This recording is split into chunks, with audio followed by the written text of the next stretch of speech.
Well, hello everybody. So, there it is, the finished project of the motorcycle jack. So, rebuilt the pump somewhat.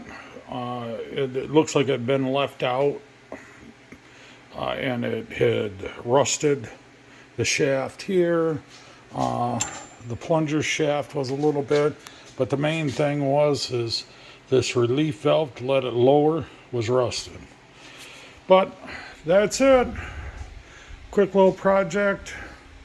Waited more on paint than anything to dry. Replaced all the R clips with cotter keys. So there it is. On to the next quick little project. Have a good day all, or a good week.